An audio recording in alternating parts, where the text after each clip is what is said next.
School of Rock è un film su un truffatore che ruba l'identità del suo coinquilino, si finge un insegnante in una scuola elementare e usa dei bambini di 10 anni per cercare di intascare $20.000. So how much are we talking here? Detto così magari può anche sembrare il setup di un thriller, magari di una commedia nera molto cinica. Invece è uno dei film più amati degli anni 2000 e oggi voglio capire come sia riuscito questo film ad entrare nelle teste di tutti e ad arrivare fino ad oggi che tutti lo ricordiamo e tutti lo amiamo. Chiaramente parlerò del film intero, quindi finale incluso ci saranno spoiler. Questo è un vero e proprio racconto analisi del film, quindi se non l'hai visto o non lo ricordi magari riguardalo prima e poi torna qui da me. Per tutti gli altri mettiamoci comodi e cominciamo. Il film si apre con Dewey Finn sul palco di un locale, in mezzo a un assolo di chitarra che nessuno gli ha chiesto. Tenta anche uno stage dive, cioè si butta sul pubblico pensando di venire preso, ma finisce ovviamente per terra perché il pubblico lo ignora. E questa è la prima immagine che il film ti dà del protagonista,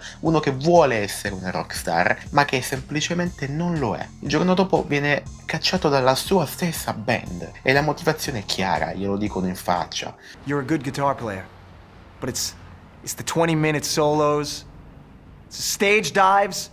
We're trying to land a record deal here, man, and you're an embarrassment. Loro vogliono fare sul serio e non credono che con Dewey possano. Quindi torna a casa e qui scopriamo come vive. Scrocca da anni, diciamo, un angolino nella casa di un suo amico, Ned Schneebly. Non paga l'affitto, o meglio, forse ogni tanto lo paga. E poi c'è Patty, la fidanzata di Ned, che lo ha preso di mira, lo vuole fuori. E quando Ned gli chiede i soldi dell'affitto, Dewey gli risponde con la battuta che inquadra perfettamente il personaggio. Gli dice: Would you tell Picasso to sell his guitars? e Patty che sotto sotto mormora: Oh my god, he's an idiot. ma oggettivamente lei ha ragione. In un momento in cui il nostro Dewey si trova solo a casa, squilla il telefono. È una scuola elementare prestigiosa, la Horace Green, che cerca Ned per una supplenza urgente. Ned in quel momento non è in casa. Dewey però nel momento in cui sente la possibilità di guadagnare qualche soldo, decide di fingersi Ned e accettare il lavoro da supplente. Ed è così che parte tutto il film. Proviamo però a fare una riflessione prima di andare avanti con la storia, perché immaginiamo se chiunque altro avesse interpretato Dewey. Questo film funzionerebbe lo stesso? Secondo me no, sarebbe insostenibile perché Dewey è un personaggio che è oggettivamente un disastro. Scrocca da anni a un amico che gli vuole bene, mente in faccia a una preside, prende in giro dei bambini per guadagnare qualche soldo. È un personaggio che, scritto bene ma interpretato male, ti farebbe odiare il film dopo 10 minuti. Hey, you're not hearing me, girl. I'm in charge now. Okay? And I say recess. E invece qui abbiamo Jack Black. E quando Jack Black entra in una stanza le regole cambiano totalmente perché lui è il personaggio. Jack Black è Dewey. Ma non lo dico tanto per, lo dico proprio perché lo sceneggiatore Mike White ha scritto questo film letteralmente per lui. Erano amici da anni, vicini di casa, e White aveva visto i copioni che a Black proponevano. Ruoli magari anche un po' beceri, un po' sopra le righe. White però sapeva che c'era qualcos'altro dentro Jack Black. Una certa tenerezza, una capacità di entusiasmarsi davvero, che nessuno ancora stava sfruttando, e quindi gli ha scritto questo personaggio addosso. E io mi sento di poter dire che dal 2003 che è uscito questo film ad oggi, ma anche considerando quelli prima, questo è probabilmente il miglior lavoro di Jack Black. Ed è anche importante sottolineare come Jack Black in questo film ama davvero il rock. Lui non è che finge per il personaggio. Quando sta spiegando ai bambini chi sono i Led Zeppelin, quando poi reagisce magari a un ragazzino di 10 anni che suona Touch Me dei Doors a pianoforte, quando entra in fissa con un assolo, lui non sta recitando, lui sta facendo letteralmente quello che farebbe se gli mettessi davanti dei bambini bravi sul serio.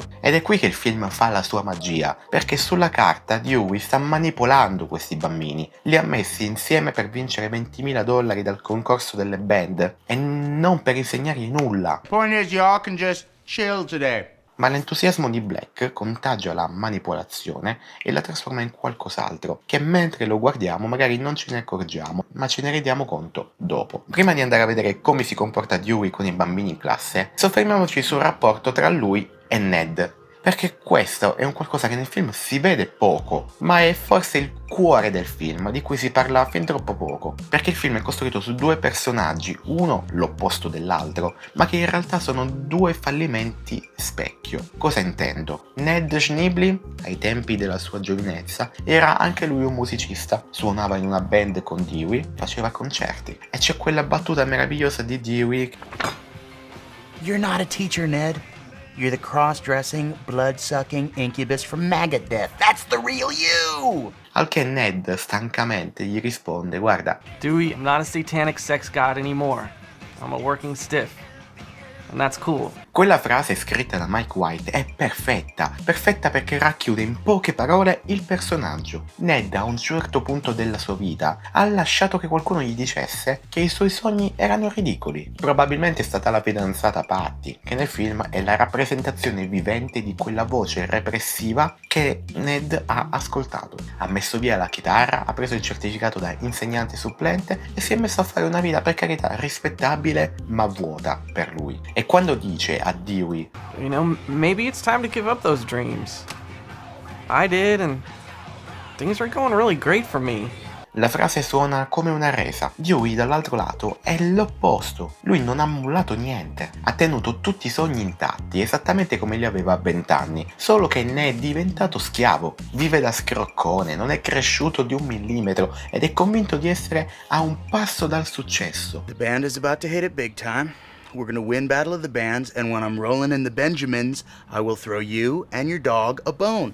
Good night. Quando in realtà nella sua stessa band lo considerano un peso morto. Quindi capisci la cosa? Il film mette in scena 2 strade sbagliate per gestire la passione. Mollare tutto e diventare un guscio vuoto come Ned, o tenere tutto e diventare un parassita delirante come Dewey. E poi quello che il film fa è mostrarci una terza via, quella del compromesso, possiamo dire, e cioè accettare che il sogno cambi forma. Ma per arrivarci il film deve partire e Dewey deve entrare in quell'aula ad insegnare. Nei suoi primi giorni in classe si comporta esattamente come il film ha promesso che lui sarebbe stato. Arriva all'Horace Green, riceve dalla preside Mullins una breve lezione sui regolamenti, si presenta in aula, dice di farsi chiamare semplicemente Mr. S perché non sa neanche come si scrive Schneebly. E quando i bambini, che sono comunque in una scuola prestigiosa e quindi vogliono studiare, vogliono imparare, gli chiedono cosa devono fare, Here's the deal.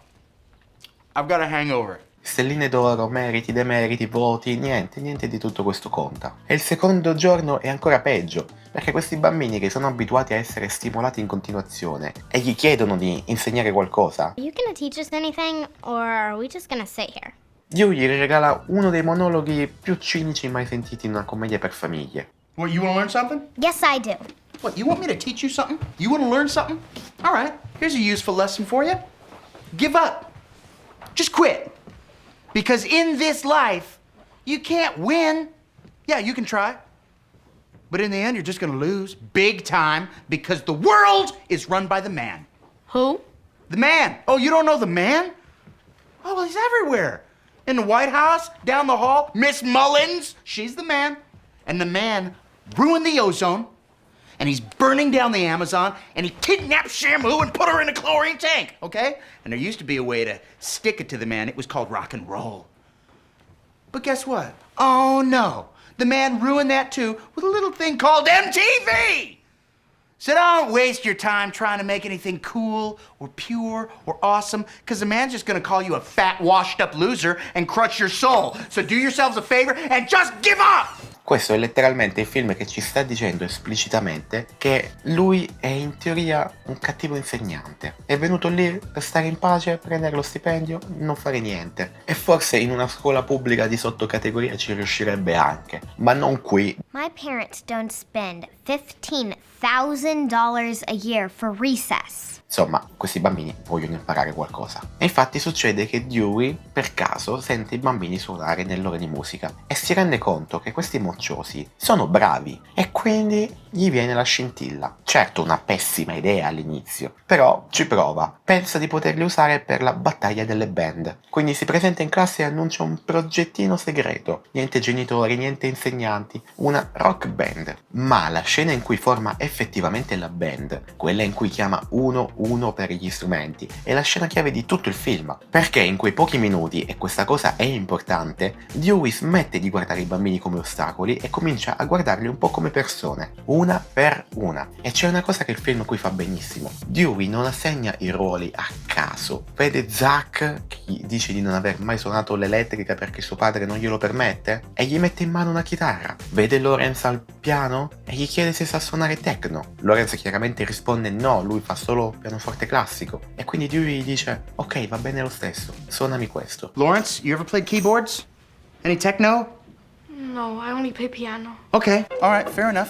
Poi si ricorda di Katie che suonava il violoncello e le passa un basso, glielo vende un po' come la stessa cosa. Chiede chi sa suonare la batteria e c'è Freddy che alza la mano. Insomma, ogni bambino riceve il posto giusto per le sue capacità e nel momento in cui deve anche gestire gli altri bambini che però non suonano effettivamente nella band, non è che li scarta. Just because you're not in the band doesn't mean you're not in the band. I'll find something for you. When we get back from lunch, I'll assign the rest of you killer positions. Summer, che era la prima della classe, la fa diventare band manager. C'è il bambino stilista, gli altri sono della security, ci sono le roadie, persino il bambino che sta sempre al computer, Gordon, ha un ruolo, si occuperà delle luci dello spettacolo. Insomma, nessuno è quello che non serve, tutti sono dentro. E qui c'è anche un dettaglio di sceneggiatura piccolo ma importante, che riguarda Billy, ok? Il bambino chiaramente un po' effeminato, che chiede di fare lo stilista. Ricordiamoci che questo film esce nel 2003, in una commedia mainstream americana, quindi sarebbe stato molto facile trasformarlo in macchietta. Can I be the band stylist instead? Of course you can, Fancy Pants. Invece Dewey reagisce con un semplicissimo certo, nessuna battuta, nessuna sottolineatura, lo accetta e basta. Ed è da qui che quindi il film entra in una fase di costruzione. Dewey riempie la lavagna di una mappa della storia del rock, distribuisce CD personalizzati come compiti a casa, ed è interessante notare come ai vari membri della band distribuisca CD diversi pensati proprio per far ascoltare quello che magari gli può tornare più utile o può più essere nelle loro corde. E quindi il film adesso passa così da una scena all'altra di rock education e poi succede una cosa interessante perché dentro queste scene di prove che Dewey senza accorgersene sta diventando un grande insegnante e ci sono due momenti in particolare che fissano questa cosa. Il primo è quando Lawrence si avvicina a Dewey e gli dice che non vuole più stare nella band perché non è abbastanza cool, nessuno gli parla mai. Dewey gli risponde con una frase molto semplice. Because you could be the ugliest sad sack on the planet, but if you're in a rockin' band, you're the cat's pajamas, man. You're the bee's knees. 30 secondi di scena ma che dal punto di vista educativo sono oro. Perché qui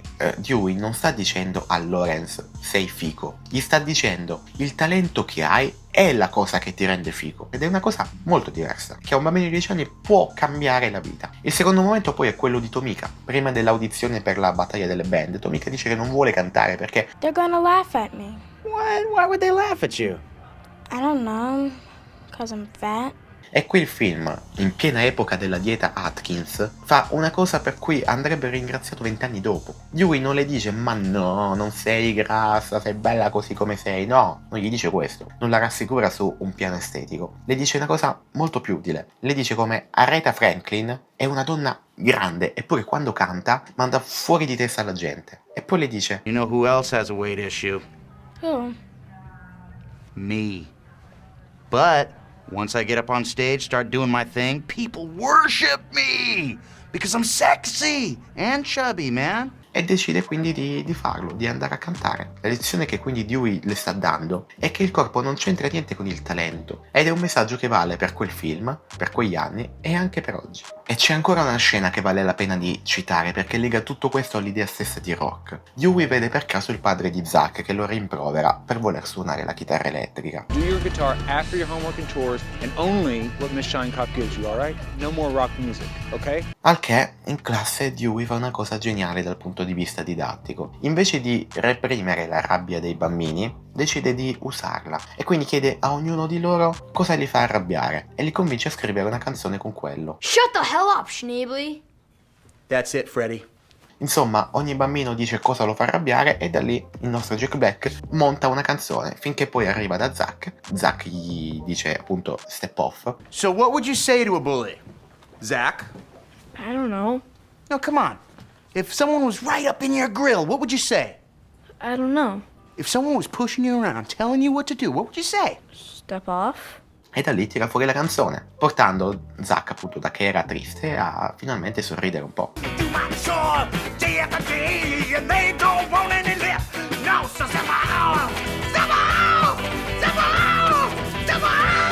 E quindi a trasformare una frustrazione in arte, che è esattamente poi quello che il rock da sempre fa. Perciò, guardiamo cosa è successo al film. Il film è partito come un film su un cattivo insegnante e si è trasformato in un super teach movie, senza farcelo notare. Dewey, che non ha mai studiato per insegnare, fa in maniera intuitiva quello che gli insegnanti veri imparano magari solo dopo anni di esperienza e magari poi neanche fanno. Vede i bambini come individui a sé stanti e in essi riconosce talenti e quindi assegna ruoli su misura. In questo modo costruisce quindi fiducia attraverso conferme genuine delle proprie capacità e infine trasforma le emozioni difficili in materiale creativo senza forzare la repressione delle stesse. E ancora più bello è che lui si presenta in classe con una passione vera per questa materia. Project is called Rock Band. I'm talking about bands that rock. Led Zeppelin. Don't tell me you guys have never gotten the lead out. Jimmy Page, Robert Plant. Ring any bells? What about Sabbath? AC/DC? Motorhead.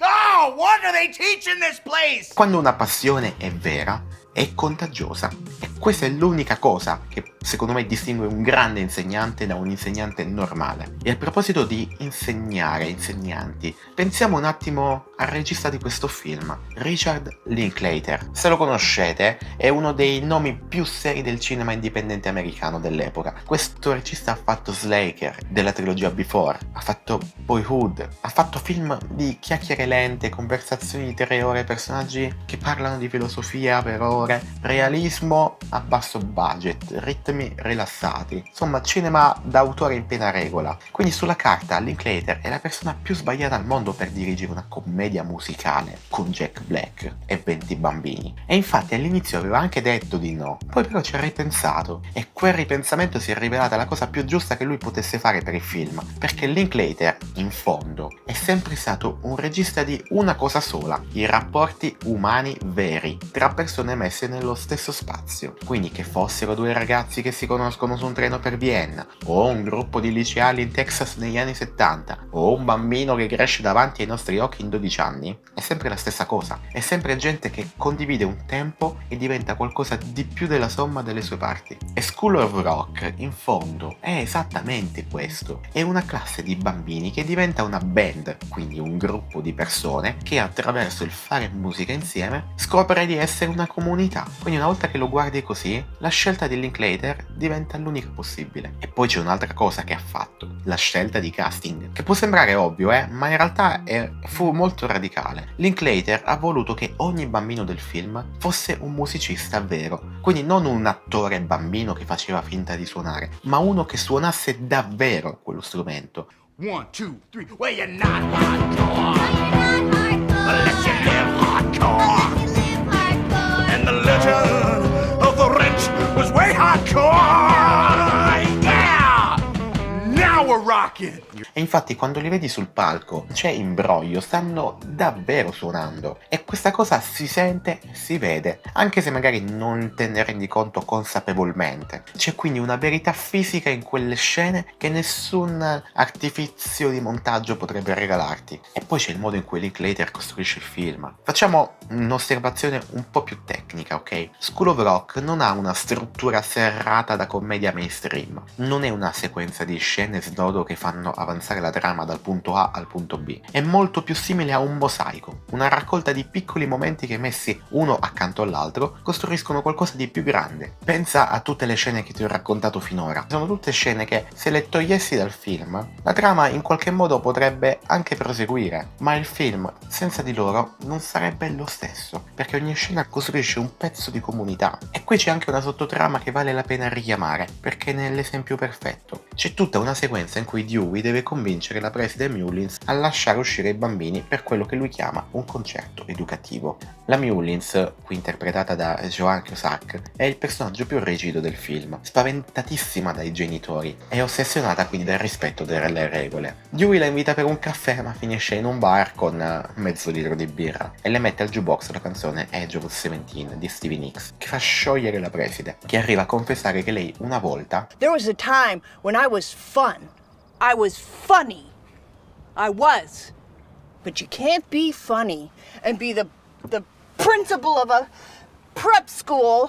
ma adesso non può permetterselo perché è la preside di una scuola d'élite. Una scena che raccontata così non serve a niente per la trama, se non ovviamente per riuscire ad ottenere questo fantomatico permesso per andare al concerto, che comunque non otterrà. Eppure è uno dei momenti più dolci del film, perché ti ricorda che anche dietro la persona apparentemente più rigida c'è una canzone che la libera. E quindi questa cosa qui di lavorare per tasselli, di costruire un film come si costruisce una band, è una cosa profondamente, posso dire, linklateriana. E spiega perché il finale poi del film funziona così bene. Perché quando arriviamo al concerto non stiamo guardando solo dei bambini che suonano, ma stiamo vedendo il risultato di tutti quei piccoli pezzi che il film ha messo lì uno alla volta. Piccola nota a margine perché vale la pena raccontarla, è interessante. Per ottenere la canzone dei Led Zeppelin, Immigrant Song, che è la canzone che parte sul furgone quando i bambini vanno alla battaglia delle band, hanno dovuto fare una cosa folle. I Led Zeppelin sono notoriamente fissati con il controllo dei diritti delle loro canzoni, non te le concedono praticamente mai. Allora, sul set di School of Rock ha fatto registrare a Jack Black un video di supplica che potete trovare su YouTube, in cui Black urla in camera: We need your song, man. We need the immigrant song. And without that song, this movie will crumble. Oh no, the movies kick ass. But dude, your song would be the hard rockin' cherry on the top of the mountain. Lords of Rock, Led Zeppelin! Lords of Rock, Led Zeppelin! Grace us with your mighty love! Grace us with your mighty love! E quel video lo hanno mandato ai Led Zeppelin e ha funzionato, hanno accettato. Una piccola storia assurda, ma ci dice una cosa sul film molto chiara, che chi lo ha fatto lo amava così tanto che era disposto a mettersi in ginocchio davanti a 3 vecchi rocker per ottenere una loro canzone. E questo in qualche modo si vede sullo schermo. Adesso arriviamo al finale, che è la cosa più coraggiosa che questo film fa. Per arrivarci però il film deve prima fare crollare il castello, perché tutto quello che Dewey ha costruito è costruito su una bugia. La scuola manda un assegno a casa di Ned Schneebly per la supplenza. Ned ovviamente è confuso un attimo, al che Dewey deve confessare tutto. Gli chiede un giorno solo, un giorno ancora e poi dirà tutto, confesserà. Però Ned non ce la fa e dice tutto alla fidanzata Patty, che ovviamente denuncia Dewey. E così la sera stessa, durante la riunione genitori-insegnanti che lui doveva tenere come Mr. S, Dewey viene smascherato davanti a tutti, davanti a bambini e genitori. Cerca di rovesciare la situazione con un ultimo discorso, soltanto che possiamo dire gli esce male la frase finale. My name is Dewey Finn, and no, I'm not a licensed teacher, but I have been touched by your kids. And I'm pretty sure I've touched them.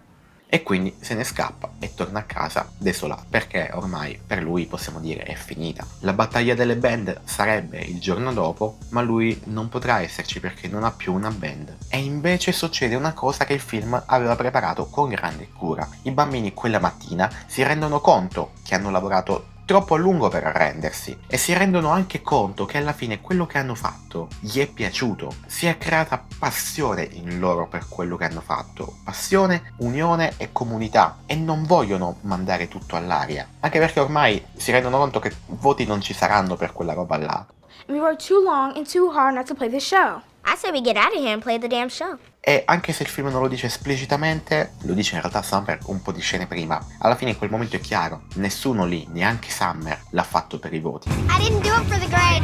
Give me some of that. Yeah. E quindi ingannano l'autista dell'autobus, vanno da Dewey, lo svegliano, lo prendono e vanno a suonare. E Dewey in quel momento fa una cosa che gli adulti non fanno quasi mai, e cioè si scusa con i bambini. I want to say I'm sorry that I used you guys. I'm sorry I lied, and it's not cool to lie to your band. Come on, we're gonna be late. There's no time for apologies. E questo è un vero punto di svolta del personaggio, perché Dewey fino a quel momento era stato uno che mentiva a tutti e adesso davanti a un gruppo di bambini di 10 anni dice la verità. E poco dopo questo momento vediamo anche Ned che decide di andare a vedere la battaglia delle band, nonostante Patty è lì che proprio gli dice When are you gonna stop being a pushover? When are you finally gonna start sticking up for yourself? Nel momento in cui Patty gli dice quando ti farai valere, è lo stesso momento che Ned decide di farsi valere e di mandarla finalmente a quel paese. E anche questo quindi è finalmente la risoluzione di questo personaggio, che sì era secondario, ma essendo lo specchio del personaggio di Dewey, anche lui doveva in qualche modo risolversi. Comunque, arrivano alla battaglia delle band. Dewey all'ultimo minuto decide di non suonare la sua canzone. Si rende conto che tutto sommato non è granché quella canzone e lo accetta proprio perché Ned qualche scena prima gliel'aveva detto. You can blame it all on bad luck, but in the end, maybe we just weren't that good. Sometimes you gotta know when to quit. Maybe you're right. Maybe I suck. It's not what I said. Well, music is my life, man. What do you want me to do? E qui Dewey finalmente l'ha capito e quindi decide di suonare la canzone scritta da Zack, anche se magari non si erano allenati troppo su quella canzone. Lo fa perché quella canzone, come dice lui, The thing is, you guys, I ain't that good. I'm not, and I can admit it. But you, dude, you're 10 years old. You're already better than me. Your song rocks harder, so let's play it. la canzone parte e cavolo funziona, il pubblico impazzisce e Jack fa un assolo che spacca. Tomiko canta, Freddy distrugge la batteria, Dewey alla fine si butta sul pubblico ma stavolta gli va bene perché il pubblico lo prende, è il callback più ovvio, ok? Però funziona perché tutto il film ci ha portato fin lì. E poi succede una cosa, quando vengono annunciati i vincitori della battaglia delle band e vincono i No Vacancy, la vecchia band di Dewey, dobbiamo riflettere sul fatto che questa scelta è stata in sceneggiatura presa molto consapevolmente. Kevin Clark, il piccolo attore che interpreta Freddy, suggerì che la band dovesse perdere. What's wrong?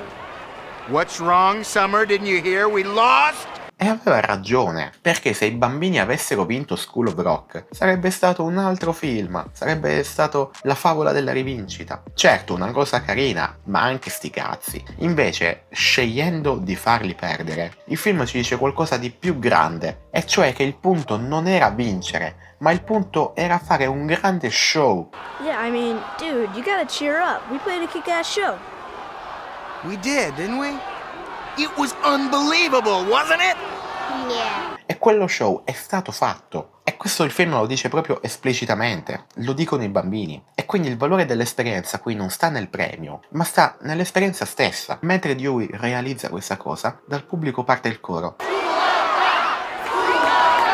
La gente fuori non vuole il No Vacancy, chi se ne frega di loro. Vogliono i bambini sul palco, vogliono quell'energia lì, quella passione lì. Ed è qui che tutto quello che il film ha costruito si chiude. Dewey aveva passato anni a inseguire una forma di successo molto precisa, la gloria, il premio, la conferma. E adesso scopre che la cosa che voleva è sentire un pubblico chiamarlo a gran voce. E gli arriva senza che lui abbia vinto niente. Glielo regalano i bambini, gli arriva attraverso il fatto di averli messi in condizioni di splendere. E nell'ultima scena del film lo vediamo nel suo nuovo dopo scuola, la School of Rock, dove insegna ai bambini a suonare. E c'è anche Ned che adesso dà lezioni di chitarra ai principianti. È tornato a fare musica come voleva, si è finalmente liberato e come Patty gli diceva poco prima, finalmente ha deciso di farsi valere. I due hanno quindi trovato il loro posto, che però non è quello che inseguivano a 20 anni, ma è quello giusto adesso. E quel finale, quando ci pensi, è esattamente il film che ci ha messo in testa Linklater fin dall'inizio. Tutti quei tasselli, tutte quelle piccole scene di costruzione della comunità, tutto porta qui. Ed è per questo, alla fine, che School of Rock continua a funzionare a 20 anni di distanza, perché è un film travestito da commedia per bambini, ma è in realtà una delle riflessioni più oneste mai fatte al cinema sul rapporto tra la passione e l'età adulta. E al centro di tutto c'è Jack Black, in quello che resta probabilmente il ruolo per cui lui è nato.